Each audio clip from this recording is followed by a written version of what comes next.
Astaghfirullah warahmatullahi wabarakatuh.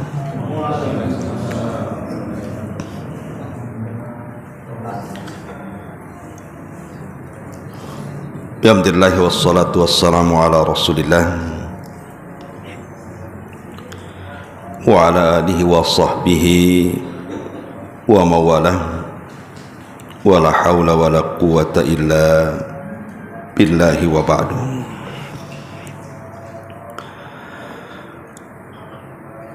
Alhamdulillah, segala puja dan puji hanya milik Allah subhanahu wa ta'ala. Salat dan juga salam tetap kita hadiahkan kepada Rasul kita, qudwah kita, uswah kita, Rasul kita Muhammad sallallahu alaihi wa ala alihi wasallam. Hadirin dan hadirat yang dimuliakan Allah subhanahu wa ta'ala, alhamdulillah di subuh kali ini setelah melaksanakan kewajiban Allah subhanahu wa ta'ala, salat yang paling berat dilakukan orang-orang munafik, kembali kita bisa duduk untuk bertalabul ilmi. Dan pembahasan di subuh ini kita akan membahas tentang orang-orang yang salat dan puasa mereka tidak diterima oleh Allah subhanahu wa ta'ala. Siapakah mereka? Kenapa penting sekali pembahasan ini? Karena kita tahu bahwa kedudukan salat itu dalam Islam sebagai tonggak daripada agama, dan puasa adalah satu dari rukun-rukun Islam. Artinya kalau kita kemudian melakukan dua ibadah mulia ini, kemudian hanya menggugurkan kewajiban tapi tidak mendapatkan pahala, tentu sebuah kerugian. Nah, di sini ada beberapa amalan yang menjadikan ibadah wajib, bahkan ibadah sunnahnya tertolak. Apa saja perkara-perkara ini? Ini dirangkum dalam sebuah hadis dari Abi Umamah radhiyallahu anhu yang dikeluarkan oleh Imam Ibnu Abi Asim dalam kitabnya As-Sunnah dengan sanad yang hasan. Nabi sallallahu alaihi wasallam mengatakan salatun atau salasatun la yaqbalullahu minhum sarfan wala adla, akun wa mannanun wa mukadzibun bil qadari. Tiga kelompok yang tidak akan diterima ibadah wajib dan ibadah sunnahnya. Pertama, orang yang durhaka dengan orang tua. Yang kedua, orang yang menyebut-nyebut pemberian. Dan yang ketiga, orang yang mendustakan dengan takdir.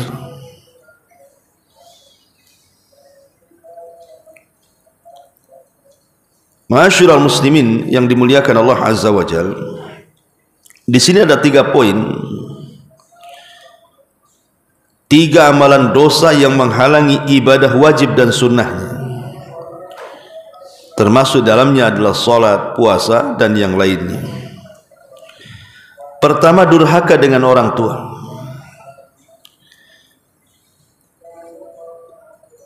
Abdullah bin Abbas radhiyallahu anhuma pernah ditanya, apa itu uququl walidain?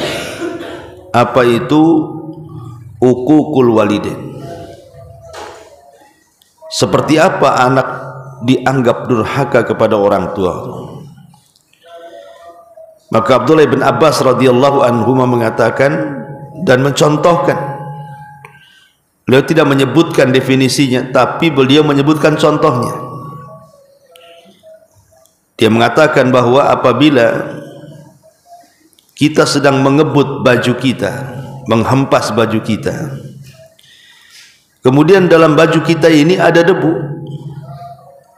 dan debunya ini melayang ke muka ibu kita atau bapak kita, maka anda telah melakukan uquq, katanya, telah melakukan kedurhakaan. Hanya mengebutkan entah kain entah apa gitu kan, rupanya di kain atau di baju kita ini ada debunya. Tanpa sadar kemudian debu itu menghempas pula ke muka orang tua kita. Kata Abdullah ibn Abbas, dia menganggap ini bagian daripada uququl walidain. Artinya padahal perkara-perkara seperti itu kan mungkin dianggap biasa. Kadang kita ngebut sesuatu di rumah kan, ada orang tua di situ. Tapi Ibnu Abbas memandang perkara yang seperti ini saja sudah dianggap uququl walidain. Apalagi lebih daripada ini, seperti membentak atau menyakiti dengan fisik atau mempermainkan perasaannya. Dan di zaman sekarang uququl walidain itu luar biasa, persis yang disabdakan Nabi SAW, antalidal amatu rabbataha, ketika seorang budak melahirkan tuannya, ketika menyebutkan tanda-tanda kiamat. Dan sebagian para ulama hadis mengatakan bahwa kalimat antalidal amatu rabbataha itu maksudnya adalah munculnya anak-anak durhaka kepada orang tuanya. Bahkan yang tidak terpikirkan di zaman Rasul ada di zaman sekarang, seperti anak membunuh orang tuanya. Ini zaman dulu jarang kita dengar, tapi hari ini subhanallah ya, banyak sekali anak-anak yang kemudian membunuh orang tuanya dengan cara sadis, bahkan dengan alasan yang tidak masuk di akal. Dan itu bagian daripada uququl walidain. Kemudian yang kedua, manan ini mengungkit-ungkit pemberian. Dan Allah Subhanahu wa taala berfirman, wala ya ayyuhalladzina amanu la tubtilu sadaqatikum bil manni wal adha.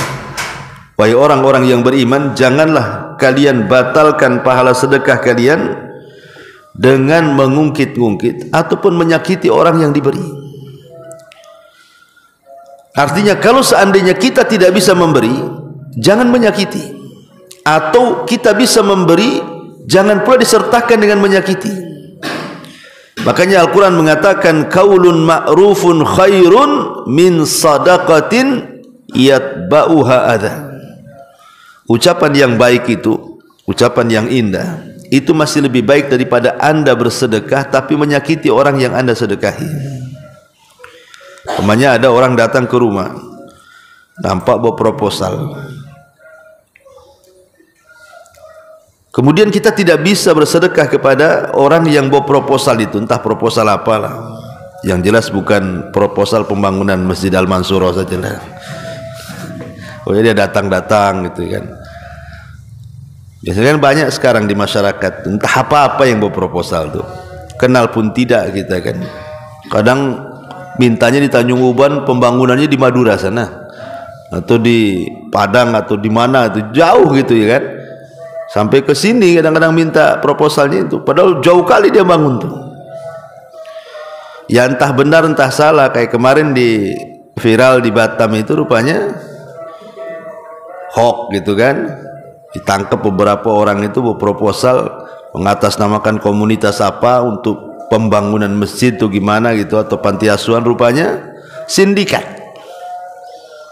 penipuan. Berjaring pula, banyak pula anggotanya. Memang begitulah sindikat kan, tidak mungkin bermain sendiri. Tapi kita seorang muslim kan, kalau kita tidak tahu siapa dia kan hukum berlaku kepada zahirnya. Kalau dia mengaku A ya kita percaya saja. Soal dia dusta atau tidak itu urusan dia dengan Allah kan.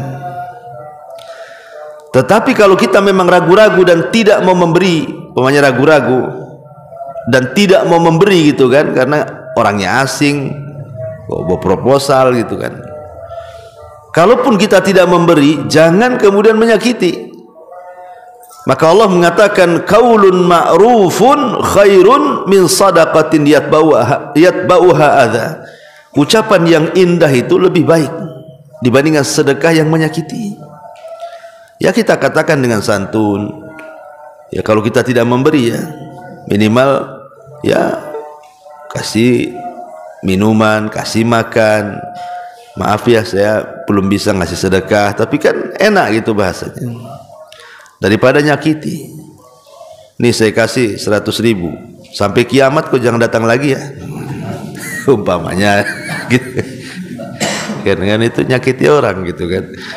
Jadi intinya bahwa manan menyebut-nyebut pemberian itu adalah satu dosa yang menyebabkan amalan wajib dan sunnahnya tertolak. Naudzubillah. Kemudian yang nomor 3, wa mukadzabun bil qadar. Orang yang mendustakan takdir. Di zaman Abdullah ibn Umar radhiyallahu anhuma atau di zaman para sahabat, di Basrah itu ada seorang yang bernama Ma'bad al-Juhani. Ma'bad al-Juhani inilah yang mengasas kelompok Qadariyah. Dan Qadariyah ini disyaratkan oleh Nabi SAW semasa hidupnya, Al-Qadariyatu majusi hadil ummah. Bahwa Qadariyah itu atau kelompok Qadariyah itu majusinya umat ini. Ada isyarat di zaman Rasul, tapi kemunculannya baru setelah Rasul meninggal. Muncullah orang-orang yang disebut dengan aliran Qadariyah. Dan itu terletak di Basrah, di Baghdad sana.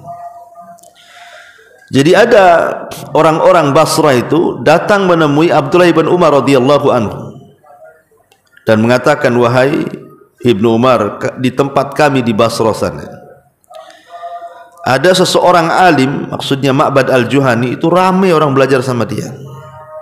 Masalahnya ada yang mengganjal dari fatwa mereka. Ketika mereka bicara tentang qadar, mereka mengatakan innal amra unufun. Sesungguhnya perkara itu dimulai dari unuf, dimulai dari awalnya. Perkara itu semua baru. Maksudnya semua baru itu Allah Subhanahu wa ta'ala tidak akan mengetahui sebuah peristiwa kalau belum terjadi. Allah itu hanya mengetahui peristiwa yang telah terjadi atau yang sedang terjadi. Tapi kalau belum terjadi Allah tidak tahu. Pamannya kita mau akan melakukan sesuatu itu Allah tidak tahu sampai kita melakukannya, oh baru Allah tahu. Itulah orang-orang Qadariyah itu mengingkari ilmu Allah. Kalau kita ahli sunnah wal jamaah meyakini Allah itu maha tahu yang telah, yang sedang dan yang akan datang. Bahkan Allah maha tahu sesuatu yang mustahil terjadi, kalau terjadi Allah tahu. Bukan hanya sekedar mengetahui yang telah, yang sedang, yang akan datang saja. Sesuatu yang mustahil terjadi, kalau terjadi saja Allah tahu. Seperti contohnya apa? Contohnya firman Allah Subhanahu wa ta'ala, di mana Allah Subhanahu wa ta'ala mengatakan, "Lau rudduhu la'adu lima nuhu anhu." Kalau seandainya orang-orang kafir yang masuk neraka itu dikembalikan ke dunia, niscaya mereka kafir lagi. Seandainya orang-orang kafir yang masuk neraka itu dibalikan lagi ke dunia, pasti mereka baliklah kafir lagi. Inilah jawaban bagi pertanyaan, kok orang kafir hidup sebentar di dunia, kok masuk neraka, kok dikekalkan di dalamnya ya? Kasihan kali. Hidupnya cuma 40 tahun di dunia atau 50 tahun, tapi kalau di akhirat masuk neraka nggak keluar lagi. Mana keadilannya? Bukankah masuk neraka itu dimasukkan karena keadilan, dan masuk surga itu dimasukkan karena kasih sayang? Mana adilnya di sini katanya? Ya kalau umpamanya 40 tahun kufur, ya 40 tahun aja di neraka, kan begitu kalau adil-adilan. Tapi Allah itu maha tahu kalau orang-orang kafir yang masuk neraka itu dibalikkan ke dunia, kafir lagi. Itu masalahnya. Keluar dari neraka itu dibalikkan ke dunia itu mustahil.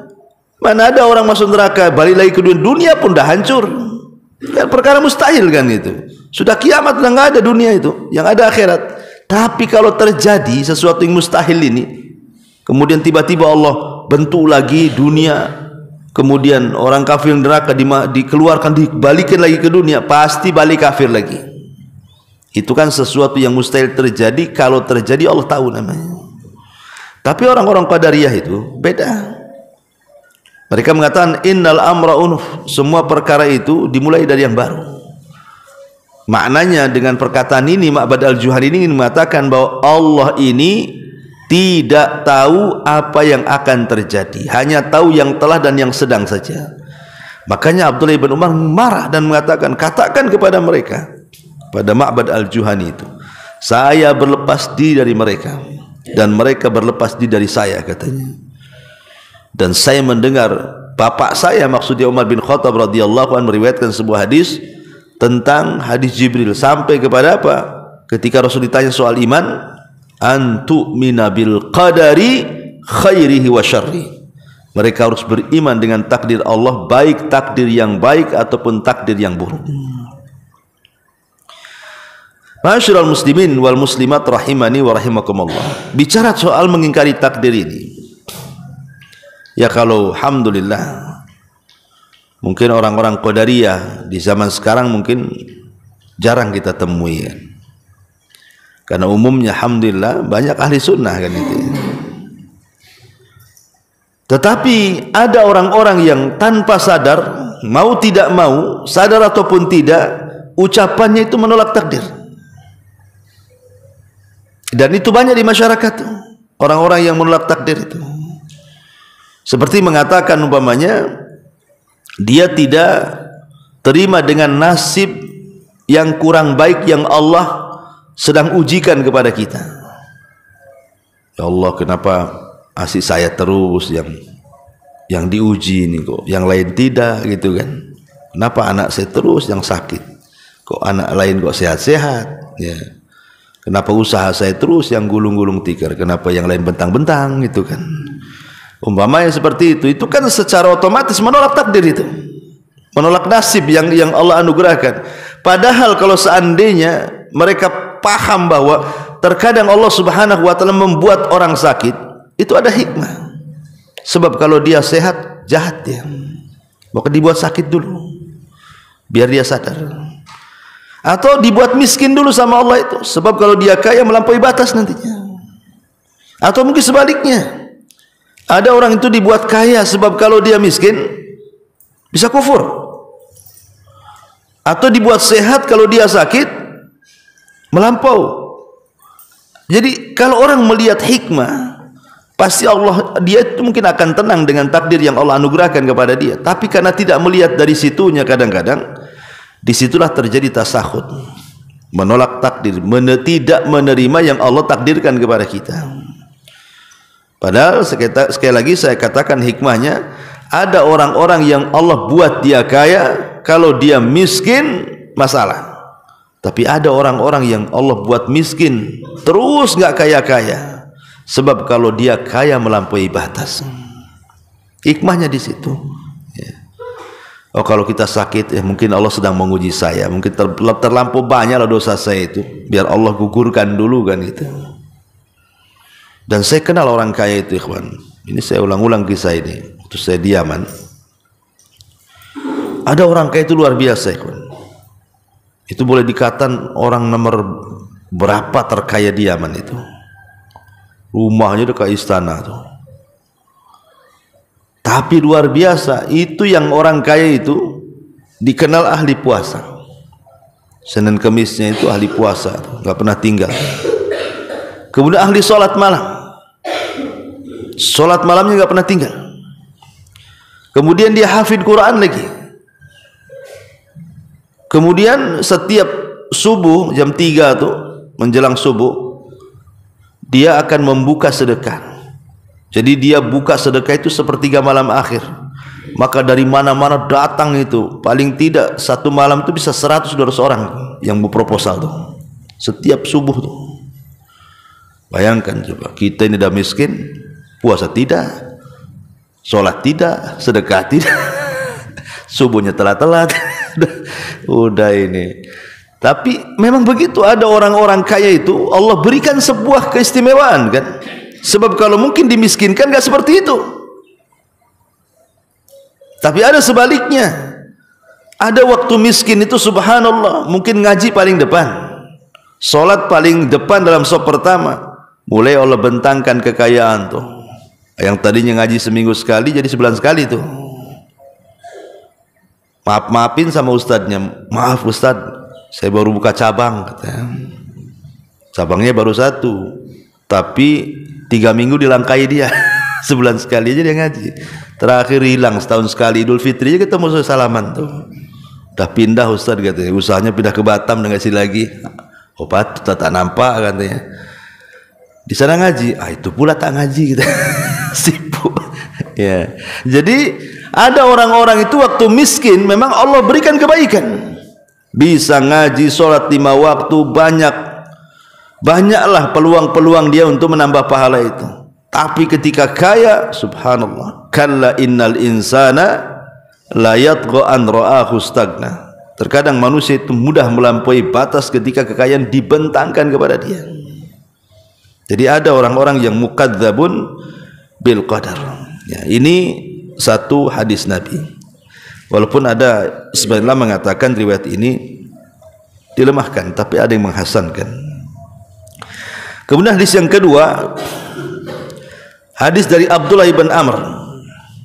Abdullah ibn Amr ibn As. Abdullah ibn Amr ibn As ini saingan Abu Hurairah. Kalau Abu Hurairah menghafal, kalau Abdullah ibn Amr ibn As ini menulis. Makanya apa kata Abu Hurairah? Tidak ada satu sahabat yang paling banyak hafalannya kecuali aku, melainkan Abdullah ibn Amr, karena dia mencatat, aku menghafal, katanya. Jadi saingan Abu Hurairah, cuman dia lebih ke mencatat hadis Nabi. Kalau Abu Hurairah kan menghafal. Karena di zaman itu hafalan hadis itu ada 2, dhabtus sadri wa dhabtul kitabah. Ada yang diletakkan di dada, ada yang diletakkan dalam catatan. Tapi yang meletakkan di dada lebih banyak dibandingkan yang meletakkan di catatan. Jadi orang dulu itu lebih ke hafalan dibandingkan ke catatan. Kalau orang sekarang lebih banyak ke catatan dibandingkan hafalan. Ada yang lebih parah lagi, tidak menghafal, tidak mencatat. Itu parah itu. Ya. Taib. Kemudian disebutkan dari Abdullah bin Amr ini, qala Rasulullah sallallahu alaihi wasallam, "Thalathatun la tuqbalu lahum salatur rajuli." La tuqbalu lahum salatun. Thalathatun la tuqbalu lahum salatun. Ada 3 orang yang salatnya tidak akan diterima. Ar-rajulu ya'ummul qauma wa hum lahu karihun. Seseorang yang menjadi imam salat sementara makmumnya benci sama dia. Kemudian yang kedua, war-rajulu la ya'ti salata illa dibara. Orang yang tidak melaksanakan salat kecuali setelah habis waktunya.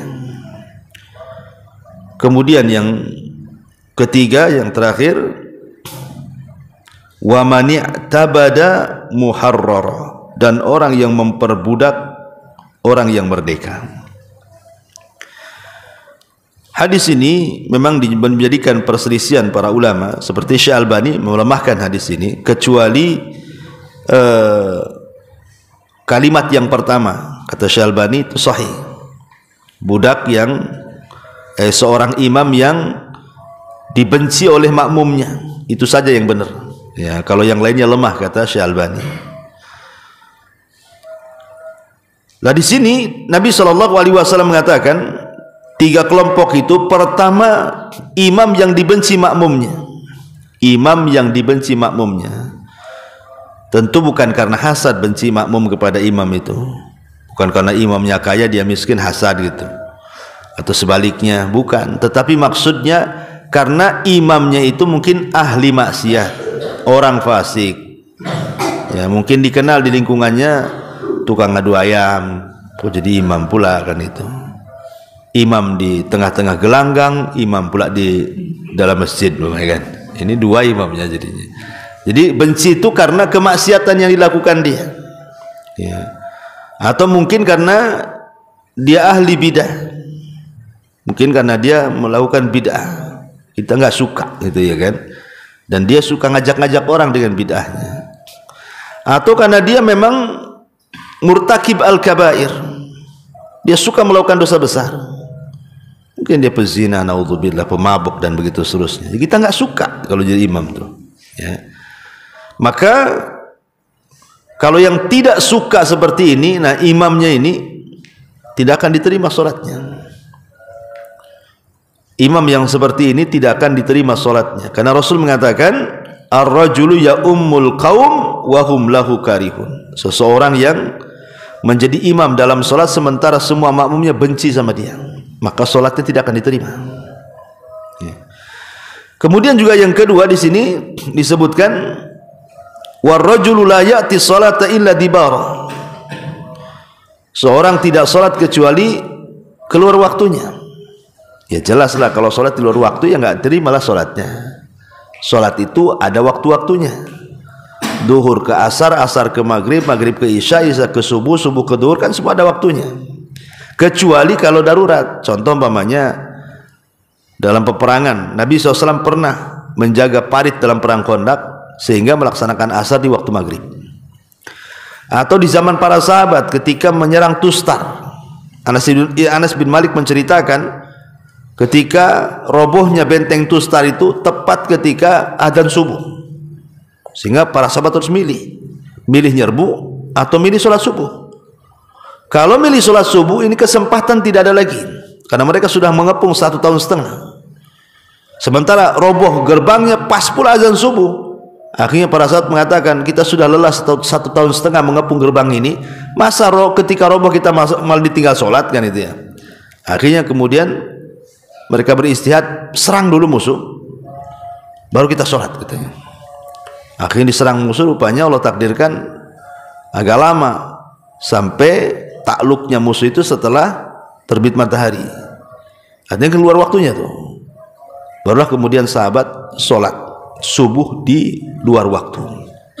Disitulah Anas bin Malik kalau diingatkan dengan perang Tustar itu menangis dan mengatakan, aku menangis bukan karena aku menang dalam peperangan itu bersama para sahabat, tapi aku menangis karena seumur-umur aku tidak pernah meninggalkan sholat subuh jamaah, kecuali itu, bukan nggak berjamaah lagi, di luar waktu lagi.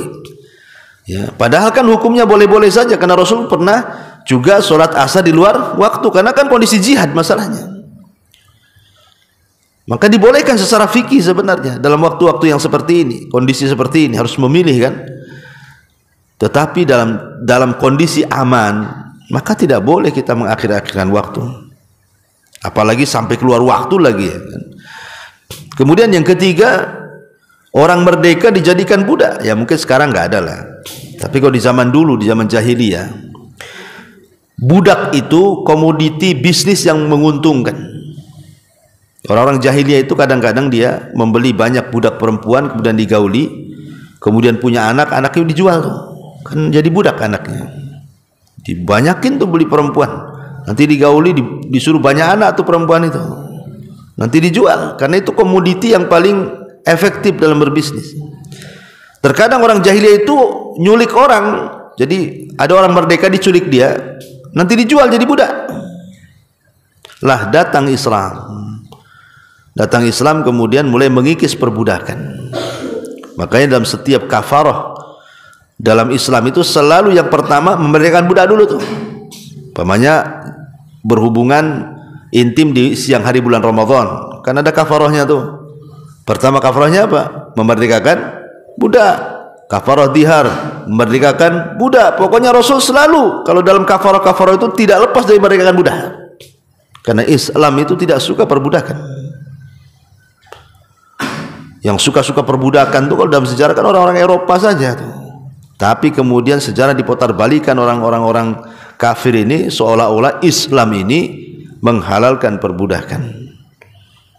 Tidak, Islam tidak menyukai perbudakan, tetapi Islam mengatur perbudakan dengan aturan yang sangat ketat. Karena Islam itu agama lengkap, diatur segala sesuatu sampai ke masalah perbudakan pun ada hukum-hukumnya. Baik, masyarul muslimin yang dimuliakan Allah Azza wa Jalla. Contoh yang diperbudak padahal dia orang merdeka siapa? Sahabat Salman Al-Farisi. Salman Al-Farisi ini orang merdeka. Dia orang Persia, agama Majusi. Kemudian ketika bapaknya memerintahkan dia untuk menjaga api, ya, jangan sampai padam, dari rumah ke tempat penjagaan api itu kan jauh, sehingga harus melewati gereja. Tertarik dia dengan gereja, masuk dia Nasrani. Kemudian dia dari gereja ke gereja, dari gereja ke gereja, sampai akhirnya dia mendapati rahibnya, pendetanya korupsi. Ketika meninggal hartanya banyak gitu ya. Kemudian mulai dia ragu-ragu, tapi dia ingin mencari kebenaran. Akhirnya jalan dari satu tempat ke tempat berikutnya sampai dapat bocoran dari pendeta bahwa akan muncul seorang nabi di tanah yang banyak pohon kurmanya. Kemudian dia punya uang sedikit, dia minta kepada kafilah dagang dari Arab supaya diantar ke tempat yang banyak pohon kurmanya itu. Bukannya kemudian diantar, sudah bayar duit sama orang Arab yang bawa ini, dijadikan budak pula dia, dijual sama orang Yahudi di Madinah. Salman Al-Farisi ini akhirnya jadi budaknya orang Yahudi lah. Padahal dia datang ke Madinah bukan budak kan itu ya. Tapi sama pedagang ini malah dijadikan budak, dijual sama orang Yahudi di Khaybar. Tapi justru disitulah pertemuan Salman Al-Farisi dengan Nabi Sallallahu Alaihi Wasallam. Akhirnya masuk Islam Salman Al-Farisi itu. Tapi lihat bagaimana orang Arab itu, jahiliyah maksudnya ya, mereka memperbudak yang merdeka. Itu solatnya tidak akan diterima dalam hadis ini. Kemudian juga ada riwayat yang lain, ada tambahannya adalah wa akhwan mutasarian. Akhwan mutasarian, sesama saudara saling bertengkar. Kemudian wa mra'atun batat wa zawjuha 'alaiha sakhit. Seorang suami, kemudian seorang istri yang tidur sementara suaminya sedang emosi. Mungkin suaminya minta jatah, istri nggak ngasih, akhirnya dongkol suaminya. Istrinya ngorok, suaminya terpikir aja sampai subuh tak tidur. Nah itu juga wanita yang seperti ini tidak akan diterima sholatnya. Ya, dengar ibu-ibu ya. Kalau suami minta kasih, ya, karena lihat ancamannya di sini. Nabi SAW mengatakan salasatun la tartafi'u salatuhum fawqa ru'usihim. Ada 3 kelompok yang solatnya tidak akan diangkat di atas kepala mereka satu jengkal. Satu jengkal pun tidak akan diangkat, apalagi sampai ke langit gitu ya. Salah satunya adalah tadi imam yang dibenci makmumnya, kemudian 2 orang yang bersaudara selalu bertengkar, termasuk juga seorang wanita yang tertidur di malam hari sementara suaminya emosi karena jatahnya tidak dikasih. Karena begini ya, ini nasihat kepada ibu-ibu ya. Kalau memang ada halangan seperti haid ataupun nifas atau sakit parah gitu ya, ya wajar menolak gitu ya. Tapi kalau tidak ada halangan kemudian menolak hanya karena capek, lelah, letih, nggak ada mood atau gimana, maka itu bukan alasan. Sebab kalau suami cari makan bu, itu bisa beli. Suami cari pakaian bisa beli di mall. Tapi khusus pelayanan ini tidak bisa beli kecuali ke lokalisasi. Dan ini masuknya ke perzinahan. Sehingga tujuan suami menikah dengan seorang wanita itu kan salah satunya ifah. Ifah itu menjaga kehormatan supaya jangan berzina. Kan tujuan bapak-bapak nikah kan begitu, supaya tersalurkan syahwatnya ke yang halal. Itu tujuan kita laki-laki menikah kan begitu. Tiba-tiba ketika syahwat yang hendak disalurkan itu tiba-tiba ditolak, berarti kan sudah tidak dapat tujuan pernikahan. Apa kemudian antum harus lari ke tempat lain, membayar wanita-wanita pelacur? Mustahil, haram ya. Kalau makan bisa dibayar COD ya kan, marketplace banyak kan gitu ya, Tokopedia macam bisa beli kan. Tapi khusus urusan ranjang ini nggak bisa dibeli. Mau beli kemana? Ya, barangnya ada di rumah. Jadi yang seperti ini harus dipahami bahwa seorang laki-laki tidak bisa ditolak, karena itu justru pahalanya di situ. Kalau ibu menolak itu justru dalam Islam disebut nusus. Nusus itulah menjadikan suami boleh tidak memberikan nafkah.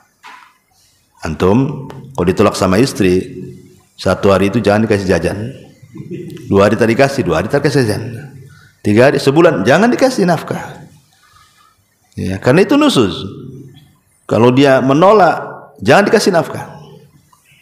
Kelaparan, biarin aja. Ya. Taib.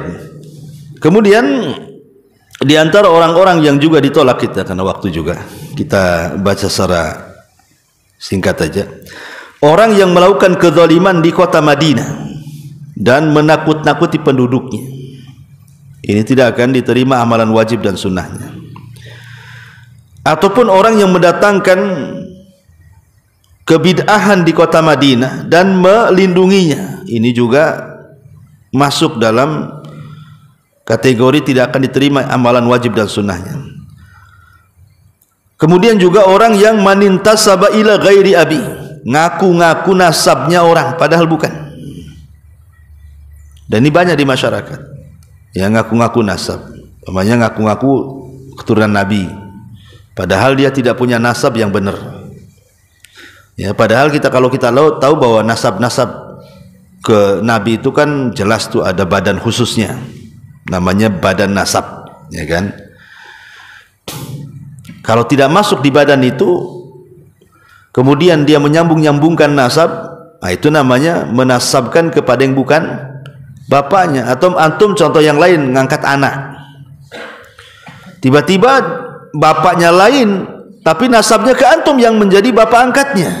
Kan banyak tuh di masyarakat kan, ngangkat anak dari bayi karena kadong sayang, nanti boleh jadi mungkin nanti bertabrakan di kakak, di ini, di itu, macam-macam, akhirnya nasabnya dinasabkan ke bapak angkatnya. Tak boleh. Kenapa orang yang seperti ini dalam riwayat itu sampai dilaknat tuh? Karena nanti kalau seandainya nasab ini sembarangan dinasab-nasabkan kepada orang, itu konsekuensinya berat. Pertama, bicara soal mahram. Kalau bukan mahramnya, tiba-tiba dijadikan nasab masuk ke mahram, berarti kan namanya mahram kan boleh safar berdua. Namanya mahram kan bisa safar, bisa ikhtilat, bisa jabat tangan, ya kan? Dilarang menikah. Nanti hukum mahram tak jalan tuh.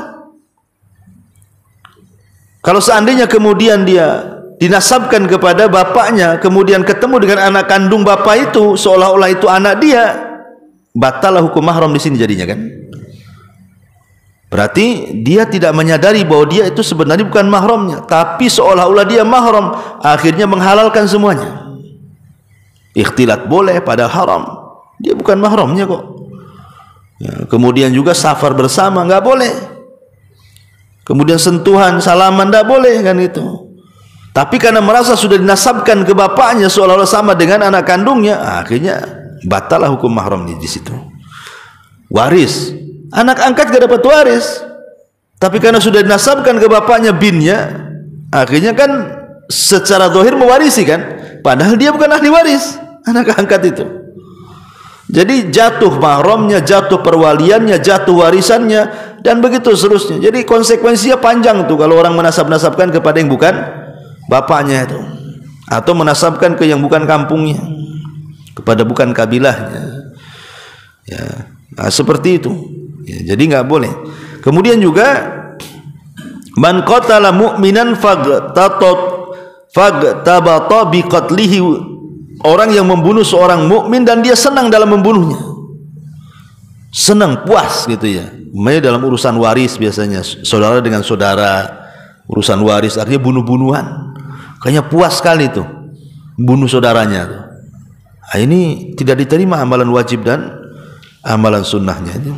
Termasuk juga disebutkan orang yang man ata bi jarimatin mungkar, orang yang mendatangkan kemungkaran yang atau dosa yang sangat mungkar, seperti kerusakan, merusak hutan, merusak apa, merusak ini, merusak itu, menjadi kota utoruk, perampok dan begitu seterusnya, menakuti orang lah. Nah, itu juga masuk pada orang yang tidak akan diterima amalan wajib dan juga amalan sunnahnya. Inilah diantara pembahasan kita di pagi hari ini. Mudah-mudahan ada manfaatnya. Taib, sebagaimana janji di semalam, kalau ada yang bertanya kita buka tanya jawab, silahkan. Kalau tidak ada ya baguslah, ya kan, ikan sepat ikan gabus ya gitu.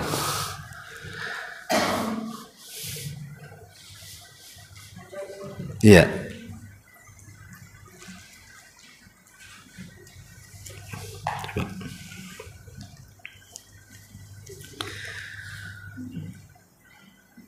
Semoga Ustaz dan keluarga dirahmati. Amin. Seorang istri yang mana orang tanya, gimana nih? Seorang istri yang mama orang, ini orang apotek yang bisa baca nih. Resep. Tentar. Sakit di kampung tapi si istri tidak dapat izin dari suami. Oke, paham. Jadi orang tua istri ini di kampung sakit, ya. Kemudian mungkin mau menziarahi orang tuanya, tapi si istri tak dapat izin dari suami. Yang diucapkan suami, saya yang mengurus anak sekolah, apa seperti ini termasuk durhaka kepada orang tua? Iya. Bismillahirrahmanirrahim. Ini harus dipahami ya. Kadang-kadang pernikahan itu bukan menghalangi berbuat baik kepada kedua orang tua. Justru redhonya ataupun barokahnya rumah tangga itu ketika masih ada hubung kait antara anak dengan orang tua. Itu berkah rumah tangga tuh. Jadi saya sarankan ya kepada antum, kalau memang kita ini masing-masing punya orang tua, saya punya orang tua, istri saya punya orang tua, kan harus begitu. Kalau dua-duanya masih hidup kan, maka berbaktilah kepada kedua orang tua, jangan menghalangi salah satu dari keduanya. Jangan pula istri mengajari suami durhaka kepada orang tua ataupun sebaliknya. Karena banyak istri yang ngajari durhaka juga kepada orang tua. Ada dulu itu ikhwan kita nelpon saya, dia curhat ya, setiap dia transfer ke orang tuanya itu harus perang Irak sama Amerika dulu tuh. Wah, pokoknya seminggu tuh perang tuh, gara-gara suaminya transfer uang ke orang tuanya. Alasannya sederhana, karena hidupnya masih susah, masih ngontrak, masih apa kan, itu masih banyak tanggungan. Itu bukan alasan. Justru boleh jadi dengan sedekahnya anak kepada orang tua itu Allah bukakan rizki kan. Boleh jadi dengan itu Allah bukakan rizki, Allah mudahkan rizkinya. Tapi ada istri itu yang menolong si suami itu justru durhaka dengan orang tuanya, atau sebaliknya, si suami yang ngajari istrinya durhaka. Sampai ada kisah itu, sampai di pengajian ada ikhwan kita datang, Ustaz bisa nggak nasihati kakak saya, katanya, perempuan kakaknya. Kenapa emangnya? Itu udah 5 tahun tidak pernah balik. Itu orang tuanya itu sampai nangis pengen ketemu, tapi tidak mau balik. Jadi saya tanya, apa suaminya menghalang-halangi? Nah, itu saya tak tahu tuh. Ya kalau umpamanya tidak ada yang menghalangi, memang dia yang nggak mau, memang dia yang bermasalah kan begitu. Tapi kalau yang menghalangi tiba-tiba suaminya dengan alasan yang tidak masuk di akal, kan bisa di waktu-waktu libur. Kalau memang alasannya, ajak semuanya lah, ayo kita ke kampung kamu gantian kan itu, sehingga si istri dekat dengan keluarganya dan si suami juga tidak durhaka dengan keluarganya. Karena tujuan pernikahan itu lita'arafu kan, supaya saling mengenal sebenarnya. Tujuan nikah itu bukan kita dengan istri kita saja, tapi menggabungkan dua keluarga. Ya, inna khalaqnakum min dzakarin wa untha wa ja'alnakum syu'uban wa qabaila lita'arafu. Saling kenal. Ini enggak dari mulai nikah antum pisah dengan orang tua, enggak kenal sama orang tua istri. Kenalnya di telepon saja. Tapi enggak akrab. Ya. Nah, enggak seperti itu caranya kan? Maka tidak benar kalau bisa ya suami ngasih izin. Tetapi ya lihat kondisi juga. Kalau bisa sih sama-sama lah pulang. Apalagi jarak tempuh yang ditempuh itu kan membutuhkan mahram. Kan nggak mungkin istri berangkat sendiri kan tanpa mahram. Harus ada mahramnya. Kecuali kalau satu daerah masih wilayah Kepri gitu kan, mamanya Tanjung Pinang dengan Tanjung Uban ini kan bukan masafah safar kan, bukan jarak safar yang harus dikosor. Kalau puasa boleh batal kan nggak, lain kalau ke Batam mungkin kan, itu dianggap safar. Tapi kalau Pinang Uban nggak lah kan, jalan darat kan. Kalau jaraknya bukan jarak safar, nggak perlu pakai mahram. Yang penting aman di jalan. Tapi kalau sudah jarak safar itu tidak bisa safar sendirian. Safar sendirian. Itu memang ajaran Islam seperti itu. Ada juga yang tanya, dia seorang akhwat tuh PNS. Dan biasanya PNS nih suka kesana kemari kan itu ya kan, kadang-kadang itu kalau bagian-bagian tertentu kadang studi banding kesana kemari gitu ya. Kadang-kadang main berangkat aja dengan kawan-kawannya. Ini tidak boleh, ya harusnya bawa suaminya lah. Jadi hal-hal yang seperti ini, kenapa kemudian akhirnya banyak perselingkuhan, banyak ini, banyak itu? Ya karena melanggar syariat itu tadi. Kemarin saya di WA itu, Ustadz, gimana hukumnya saya ikut reuni anak tahun 90-an itu apa itu?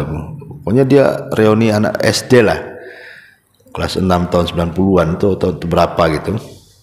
Istrinya nggak ngizinin. Nggak boleh istrinya. Marah suaminya.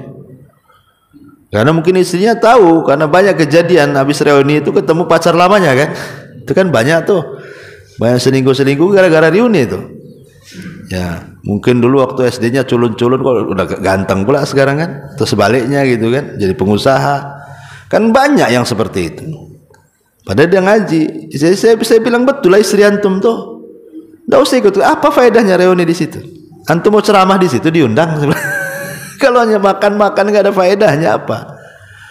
Kalau mau bawa keluarga, saya bilang kan, bawa anak istri antum, kenalkan bahwa antum sudah nikah. Ini sengaja pula berpura-pura bujangan antum situ kan. Ini kan masalah. Jadi ada juga yang gatal lah bahasa saya ini. Oh, Ikhwan gatal juga rupanya. Subhanallah, bukan orang awam aja, ikhwan dan ngaji pun masih juga gitu. Wallahu a'lam. Cukuplah. Subhanallah bihamdika asyhadu an la ilaha illa anta astaghfiruka wa atubu ilaik. Wallahu ta'ala alam. Assalamualaikum warahmatullahi wabarakatuh.